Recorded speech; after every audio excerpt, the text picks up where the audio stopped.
14টি হাদিস থেকে ছোট্ট একটি হাদিস তেলাওয়াত করেছি। কোরআনুল কারীমের আয়াতের একটি অংশ বিশেষ তেলাওয়াত করা হয়েছে। ইনশাআল্লাহ এই আয়াত কারিমার প্রেক্ষিতে এবং হাদিসের প্রেক্ষিতে আমরা কিছু আলোচনা করব ইনশাআল্লাহ তাআলা। এটা আরবিতে জিলকাদ মাস চলতেছে। আজকে জিলকাদ মাসের 10 তারিখ। এই জিলকাদের পরে আসছে জিলহাজ মাস। এই জিলহাজ মাসের অনেক ফজিলত রয়েছে। প্রথম দশকে অনেক ফজিলত রয়েছে।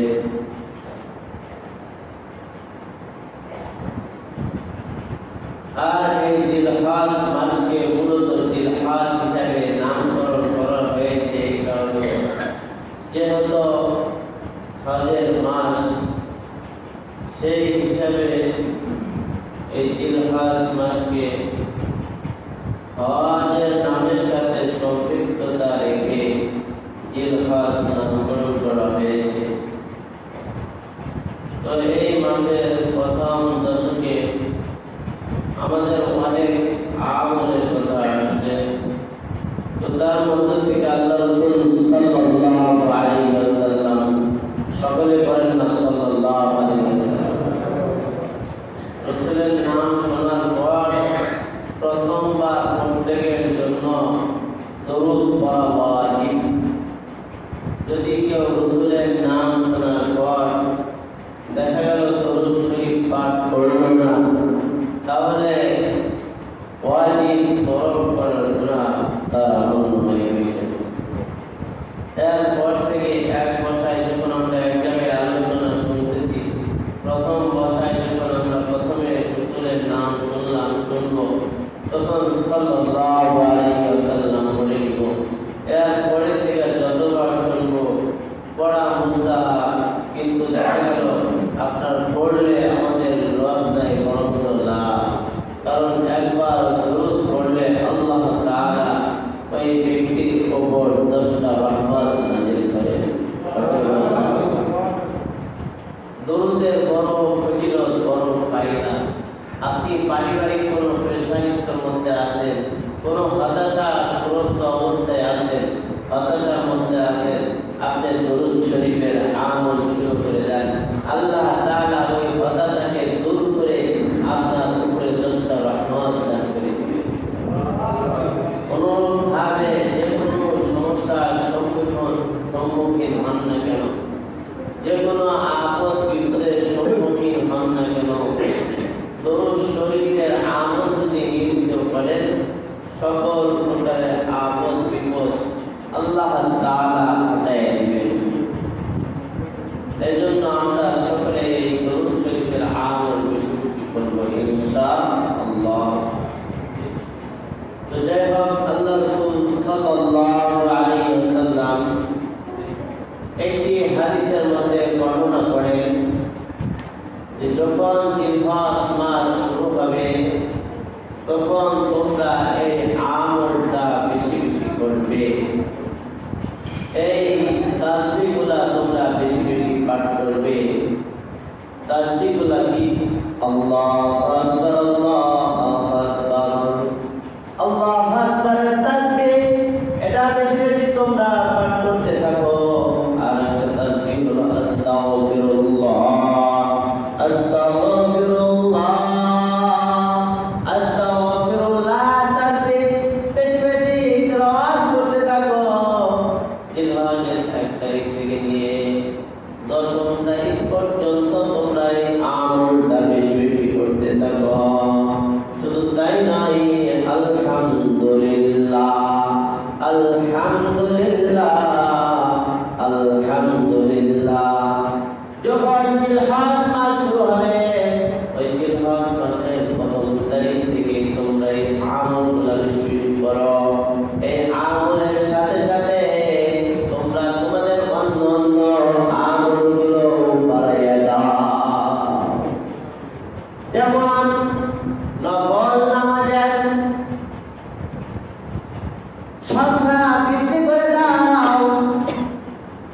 যত ধরনের নফল ইবাদত আছে ওই নফল ইবাদতগুলো জিলহজ মাসের 1 তারিখ থেকে বাড়ায় দাও।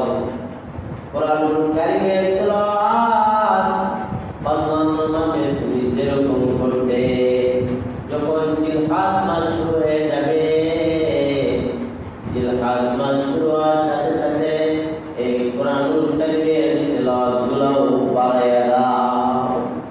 অনুরূপভাবে জিলহজ মাস যখন শুরু হয়ে যাবে, তোমার দানের হাতটা তুমি প্রসারিত করে দাও, বেশি বেশি তুমি দান করতে থাকো। এটা বলেছেন আল্লাহর নবী সাল্লাল্লাহু আলাইহি ওয়াসাল্লাম। এই আমলগুলোর নির্দেশ দিয়েছেন। শুধু তাই নয়, জিলহজের 1 তারিখ থেকে নিয়ে তোমরা 9 তারিখ অর্থাৎ আরাফাত দিন পর্যন্ত তোমরা সিয়াম পালন করো। আর যারা কোরবানি করবে তাদের জন্য হলো, তারা যদিও সাহারি খাবে না, কিন্তু কোরবানির আগ পর্যন্ত তারা কোনো কিছু পান করবে না, কোনো কিছু খাবে না, এরকম সিয়ামের নিয়তে থাকবে। কোরবানি করে আনবে, কোরবানির পশুর কলিজা দ্বারা ওই ব্যক্তি ইফতার করবে, এটা হলো অনেক সওয়াবের বিষয়। কিন্তু জিলহজের 1 তারিখ থেকে নিয়ে 9 তারিখ পর্যন্ত যে রোজার কথা বলা হইল, এটা প্রত্যেকের জন্যই বলা হয়েছে। প্রত্যেকের জন্য অনেক ফজিলতপূর্ণ, অনেক মর্যাদাপূর্ণ। আবার এই জিলহজের 9 রোজার মধ্যে আরো একটি রোজা আছে, ওই রোজাটা আল্লাহ তাআলা সবচাইতে বেশি দামি করে দিয়েছেন উম্মতের জন্য। সকলে বলেন সুবহানাল্লাহ। আল্লাহ নবী সাল্লাল্লাহু আলাইহি ওয়াসাল্লাম ফরমান, সিয়ামু ইয়াউমি আরাফা আহতাসিবু আলা আল্লাহি আন ইউকাফিরু সানাতাল্লাতী ক্বাবলা ওয়াস সানাতাল্লাতী বা'দা। সকলে বলেন আল্লাহু আকবার। আল্লাহ রাসূল সাল্লাল্লাহু আলাইহি ওয়াসাল্লাম ফরমান, যদি কোনো ব্যক্তি কি করে সিয়ামু ইয়াউমি আরাফা, যদি কোনো ব্যক্তি আরাফার দিন রোজা রাখে, অর্থাৎ 9 জিলহজের দিন রোজা রাখে, আহতাসিবু আলাল্লাহি আন ইউকাফিরা সানাতাল্লাতী ক্বাবলা ওয়া আল্লাহ রাব্বুল আলামিন ওই ব্যক্তির পূর্বের 1 বছরের গুনাহ খাতা মাফ করে দেয়। ওয়া সানাতাল্লাতী বা'দা, আল্লাহ রাসূল সাল্লাল্লাহু আলাইহি ওয়াসাল্লাম ফরমান, শুধু পূর্বের 1 বছরের গুনাহ খাতা মাফ করে দেওয়া হবে এতটুকুই নয়, বরঞ্চ ওই ব্যক্তির 1 বছর পিছনের গুনাহ খাতা আল্লাহ তাআলা মাফ করে দেয়। এখানে হাদিসের মধ্যে আল্লাহর নবী সাল্লাল্লাহু আলাইহি ওয়াসাল্লাম সগীরা গুনার কথা উল্লেখ করেন নাই, কবিরা গুনার কথা উল্লেখ করেন নাই, বরঞ্চ বলেছেন যে সকল ব্যক্তিরা কি করবে, এই আরাফার দিনে রোজা রাখবে, তাদের পিছনের এবং সামনের 1 বছরের গুনাহ খাতা মাফ। আল্লাহ রাসূল সাল্লাল্লাহু আলাইহি ওয়াসাল্লাম বলেন, আমি আশা রাখি 1 বছর পিছন এবং সামনের গুনাহ খাতা আল্লাহ তাআলা মাফ করে দিবেন। এখন যদিও তো দেখা গেল এখানে সগীরা গুনাহ উল্লেখ করা হয় নাই, কবিরা গুনাহ উল্লেখ করা হয় নাই, তাহলে আল্লাহ রাব্বুল আলামিন এখানে কবিরা গুনাহ মাফ করতে পারে কি পারে না? পারে। কারণ আল্লাহ রাসূল সাল্লাল্লাহু আলাইহি ওয়াসাল্লাম উল্লেখ করেন নাই যে শুধু সগীরা গুনাহ পিছনের 1 বছরের সগীরা গুনাহ মাফ করা হবে, সামনের কি 1 বছরের সগীরা গুনাহ মাফ করা হবে, এটা বলেন নাই। বরং কি বলছেন, পিছনের এবং সামনের 1 বছরের গুনাহ খাতা আল্লাহ তাআলা মাফ করে দিবেন, এটা আমি আশা রাখি। আর যেটা রাসূল আশা রাখে, এখানে কোনো সন্দেহ আছে বলেন? অবশ্যই, যদিও এখনো আমাদের প্রায় 19 দিন 19 দিন বাকি রয়ে গেছে, জিলহজ মাস আসতে কি 19 দিন বাকি রয়ে গেছে, কিন্তু আমরা এখন থেকে এই প্রস্তুতি নেই, এই মনোভাবনা তৈরি করি, সৃষ্টি করি, আমার মন মানসিকতা এরকম সৃষ্টি করি। বলা যায় না এই জিলহজ মাস আমার আপনার তকদিরে আবার আসবে কি আসবে না। বলা যাবে না। এখনো এটা গ্যারান্টি নাই আমি জিলহজ মাস পাবো কি পাবো না, এই গ্যারান্টি কোনো ব্যক্তি দিতে পারবে না। আমি জিলহজ মাস পাবো, আমি এই মাসে জিলহজে ঈদুল আযহা উৎসব আনন্দ নিতে পারবো, এই কথা কোনো ব্যক্তি গ্যারান্টি দিতে পারবে না। মসজিদে এখন আমরা আছি, বলা যায় না এই সালাতের সময় আর মুহূর্ত সালাতটা আমরা আদায় করতে পারবো কি পারবো না, এই গ্যারান্টি কারো আছে কি বলে? এই গ্যারান্টি নাই। কারণ হচ্ছে অনেকে দেখবেন অনেক সময় এমন অবস্থা হয়ে যায় সালাত আদায় করতেছে বান্দা আল্লাহর বান্দা সিজদা দিয়েছে, সিজদা থেকে আর ওঠার তৌফিক হয় না, বলেন কথা ঠিক কিনা? সিজদা থেকে দেখা যায় ইন্তেকাল হয়ে যায়। এরকম অনেক দেখা যায় অসংখ্য ঘটনা আছে। আবার দেখা যায় গাড়িতে রাগী অবস্থায় থাকাকালীন সময় দেখা যায় তার রূহটা বের হয়ে গেছে, আল্লাহ তাআলা তার মাধ্যমে রূহটা নিয়ে নিছে। দেখা যায় গাড়ির মধ্যে আরামে বসে রয়েছে মনে হয়, কিন্তু আসলে ওই আল্লাহর বান্দা আর জীবিত নাই, এরকম হয় কিনা বলে? শুধু তাই নয়, আমাদের চোখে দেখা ঘটনা একদম এই যে ধানের লাগানোর ভিতরে দেখা যায় ধান লাগাইতেছে আমাদের এলাকার ঘটনা। ধান লাগাইতে যখন ধানের গুছাটা দিছে মাটিতে দেওয়ার পরে আর হাত উঠানোর তৌফিক হয় নাই, ওই ধানের ক্ষেতের মধ্যেই উপর হইয়া বইয়া রয়েছে। বাড়ি থেকে চিন্তা করে সকালে তো খেতে আসার কথা, খাবার খেতে আসবে, ঘটনা কি 9টা থেকে 10টা বেজে যায়, এখনো কেন খাইতে আসে না? 10:30 বাজে যায়, কেন খাইতে আসে না?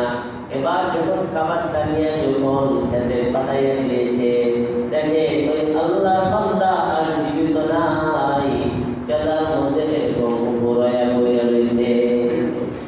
তাহলে হায়াতের কোনো গ্যারান্টি আছে কিনা বলেন? আল্লাহ রাব্বুল আলামিন 5টা জিনিস গোপন রেখেছেন, তার মধ্যে একটা হলো হায়াত। কেউ বলতে পারবে না সে কতদিন বাঁচবে, কত সেকেন্ড বাঁচবে, কতদিন পর্যন্ত বাঁচবে, এটা কোনো ব্যক্তি বলতে পারবে না। অতএব এখন থেকে যদি আমরা ইরাদা করি, এই ইচ্ছা করি জিলহজ মাস যেহেতু সম্মুখে আসতেছে, অর্থাৎ জিলহজ মাস যদি আমরা পাইয়াই যাই, আল্লাহ যদি আমাদের তকদিরে মিলাইয়াই দেয়, তাহলে জিলহজ মাসের 1 তারিখ থেকে নিয়ে 9 তারিখ পর্যন্ত আমরা রোজা রাখবো, সিয়াম রাখবো। এরকম কোন ব্যক্তি যদি নিয়ত করে, নিয়ত করার পর যদি দেখা গেল ওই ব্যক্তির মালাকুল মাউত চলে আসে, যদি ওই জিলহজের 9 তারিখ অর্থাৎ 1 তারিখ যদি ওই ব্যক্তি না পায়, পাওয়ার আগে যদি ওই ব্যক্তির ইন্তেকাল হয়ে যায়, আল্লাহ রাব্বুল আলামিন ওই ব্যক্তির 9টা জিলহজের সব রাখার সমপরিমাণ সব ওই ব্যক্তির আমলনামায় দিয়ে দিবে। তাহলে নিয়ত করলে লস না লাভ? আওয়াজ করে বলেন থাকে সবাই ঘুমন্ত অবস্থায়, প্রত্যেক জুমায় বলা হয় সবাই ঘুমন্ত অবস্থায়, তারপরে কি ঘুম ছাড়ে না?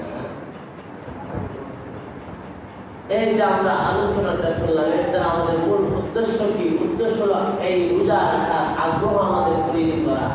রাসূল সাল্লাল্লাহু আলাইহি ওয়াসাল্লাম এত বড় একটা সবের কথা বলেছেন, কারণ কি সাহাবায়ে কেরাম যখন কোন আমলের কথা শুনতেন, ওই আমল না তা পর্যন্ত অন্য কোনো আমলের কথা শুনতেন না, এবং ওই আমলটা করার জন্য ওই সাহাবীগণ পাগল করা হয়েছে। অথচ আমাদের অবস্থা কি? আমরা মনে হয় এক কান্দে শুনি আর এক কান্দে বের করে দিই, কোন কথা ঠিক কি না? বাড়ি পর্যন্ত মনে হয় আমাদের ওয়াজ যায়, মসজিদে রেখে যায়। বাড়ি পর্যন্ত যদি যায় তাহলে দেখা যাবে কাজে লাগবে, নিজেরও আমলে আসবে, পরিবার পরিজন যারা আছে তাদেরও আমলে আসবে, বলেন কথা ঠিক কিনা? আর যদি মসজিদে রেখে যায় লাভ হবে? মনে করেন কি করছেন, সবজি নিয়ে গেছেন বাজারে, উদ্দেশ্য কি? সবজি বেচে টাকা নিয়ে আসবেন, কিনে আসবেন, সবজি রেখে চলে আসছেন, টাকা অনেকটাই কিছু না, লাভ আছে? তো শুনে শুধু রেখে গেলাম, এটা কি আমাদের লস? শোনার সাথে সাথে কি আমল শুরু করে দিতে হবে। তাহলে কেবলমাত্র কি এর ফায়দা সব আমরা অর্জন করতে পারবো, অন্তত নিয়ন্ত্রণ করতে পারি ইনশাআল্লাহ।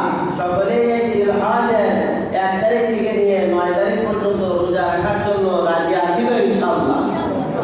আল্লাহ তাআলা প্রত্যেককে এই জিলহজ মাসের 1 তারিখ থেকে নিয়ে 9 তারিখ পর্যন্ত রোজা রাখার তৌফিক দান করেন। আরেকটা আমল হলো, যখন জিলহজ মাস শুরু হয়ে যাবে তার পূর্বেই কি করা, আমাদের চুল, নখ আরো যা কিছু আছে এগুলো আমাদের আগেই ছেটে নেওয়া। যারা আমরা কোরবানি করব তাদের জন্য একটা এটা আমল। আবার যারা কোরবানি করবো না, এই আমলটা তারাও করতে পারি, আমাদের সন্তানদেরকেও এই আমলটা করাইতে পারি। জিলহজ মাস শুরু হওয়ার আগে আমরা কি করলাম, বাচ্চাদের নখ, চুল সব আমরা এগুলা কেটে দিলাম। আর এই 9 দিন অর্থাৎ কোরবানি হওয়ার আগ পর্যন্ত এগুলো আমরা কাটাইলাম না। এটা একটা রাসূল সাল্লাল্লাহু আলাইহি ওয়াসাল্লামের একটি সুন্নাত আমল। তো এটা আমরা করার জন্য চেষ্টা করব ইনশাআল্লাহ। তো সাথে সাথে দেখা গেল সামনে যেহেতু ঈদুল আজহা আসতেছে, তো অবশ্যই আমাদের দেখা যায় আমরা প্রত্যেক ঈদুল আজহার পূর্বে আমরা এরকম ভাবে কোরবানির আলোচনাগুলো আমরা শুনে থাকি। যে আয়াতে কালিমা তেলাওয়াত করা হয়েছে, এই আয়াতে কালিমাটাও এই কোরবানি সম্পর্কে কি আল্লাহ তাআলা নাযিল করেছেন। তো যাই হোক, আজকে আমরা শুধু একটা হাদিস সম্পর্কে এবং জিলহজ মাসের 1 তারিখ থেকে নিয়ে 9 তারিখ পর্যন্ত যে সকল আমলের বিষয়গুলো আছে এগুলো আমরা শুনলাম। ইনশাআল্লাহ সামনে বাকি জুমাগুলোতে আমরা ঈদুল আজহা সম্পর্কে, কোরবানি সম্পর্কে, কাদের উপর কোরবানি ওয়াজিব হয়েছে, এই বিষয়গুলো নিয়ে আমরা আলোচনা করব ইনশাআল্লাহ। তবে আজকে আমরা যে আমলটা শিখলাম আমরা সকলে একটু মুখস্থ করে নেই। 1 নম্বর আমল হলো, রাসূল সাল্লাল্লাহু আলাইহি ওয়াসাল্লাম বলেছেন, যখন জিলহজ মাস শুরু হবে তখন তোমরা বেশি বেশি করো আল্লাহু আকবার, আস্তাগফিরুল্লাহ, আলহামদুলিল্লাহ। এই তিনটা তাসবিহ, আল্লাহু আকবার, আস্তাগফিরুল্লাহ, আলহামদুলিল্লাহ, এই তিনটা তাসবিহ আমরা সকলেই পারি না বলেন? আমরা সকলেই পারি। তো জিলহজ মাস শুরু হলে আমরা এই আমলটা করতে পারবো তো ইনশাআল্লাহ? কঠিন হবে কি আমাদের জন্য? কঠিন হবে। তো ছোট ছোট আলফাজগুলো, শব্দগুলো খুব কঠিন নয়, দেখা যায় শব্দগুলো অনেক সহজ। সুবহানাল্লাহ, আলহামদুলিল্লাহ, আল্লাহু আকবার। আরেকটা হাদিসের মধ্যে আল্লাহ রাসূল সাল্লাল্লাহু আলাইহি ওয়াসাল্লাম বলেন যে তোমরা সকল আমলগুলো তোমরা বাড়ায় দাও। জিলহজে যখন 1 তারিখ শুরু হয় তখন তোমাদের সব আমলগুলো বাড়ায় দাও। নফল ইবাদত করেন, নামাজ, নফল নামাজ, দেখা গেল একদিনে যদি দিনে 2 রাকাত করতেন, ওই সময় আপনি কি জিলহজ শুরু হইলে নফল নামাজটা বাড়ায় দেন। কোরআনুল কারীমের তেলাওয়াত যদি দেখা যায় এমনি দিনে কি দেখা যায় তো 2-4 লাইন 1 পৃষ্ঠা পড়তে, ওই সময় 5 পৃষ্ঠা পড়ে ফেলেন। অনুরূপভাবে এমনি যদি দেখা যায় অন্য অন্য দিনে আপনি কি 5 টাকা দান করেন, যখন জিলহজ মাস শুরু হয়ে গেল তখন আপনার দানটাও বাড়াইয়া দিলেন।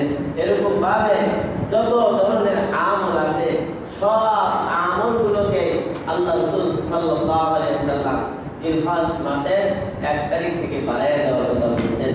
এই কারণে আমরা 1 নম্বর এই তাসবিহ চিন্তা করব, 2 নম্বর আমাদের বাকি যত আমল আছে আমাদের শরীরের সাথে সম্পৃক্ত, দেহের সাথে সম্পৃক্ত, মালের সাথে সম্পৃক্ত সব আমলগুলো আমরা কি করব, বাড়াইয়া দেব ইনশাআল্লাহ। রাজি আছি তো সবাই ইনশাআল্লাহ? বিশেষ করে একে জিলহজ থেকে যে হাদিসটা তেলাওয়াত করা হয়েছে, একে জিলহজ থেকে আমরা 9 জিলহজ পর্যন্ত সিয়াম পালন করব ইনশাআল্লাহ। এই 9 রোজার মধ্যে সবচাইতে আরাফাত দিনের রোজা হলো আল্লাহ তাআলার নিকটে কি সবচাইতে বান্দার জন্য ফজিলতপূর্ণ এবং কি বরকতময়। যদিও আমরা একে জিলহজ থেকে 8টা রোজা যদিও রাখা কষ্ট হয়ে যায়, অন্তত নাও পারলে আরাফাত দিনের রোজা অর্থাৎ 9 জিলহজের রোজা তো রাখতে পারবো। 8 8 জিহ্বা আর 9 লিসান, দুই ধরনের রাখতে হবে। যদি আমাদের 9টা রাখা যদি কঠিন হয়ে যায়, সেই ক্ষেত্রে কিন্তু বলছি এই দুইটা আমরা ছাড়বো না, 8 এবং 9। এর দ্বারা কি হবে, আল্লাহ তাআলা পিছনের এবং সামনের এক বছরের গুনাহটা মাফ করে দিবেন। আল্লাহ তাআলা যেন আমাদের প্রত্যেককে এই আমলগুলা ধরে রাখবার, দিলের মধ্যে স্মরণে রাখার জন্য এবং কি তদ অনুযায়ী আমাদেরকে জিহ্বা শুরু থেকে নিয়ে আমল করবার তৌফিক দান করেন। সকলে বলি আমিন।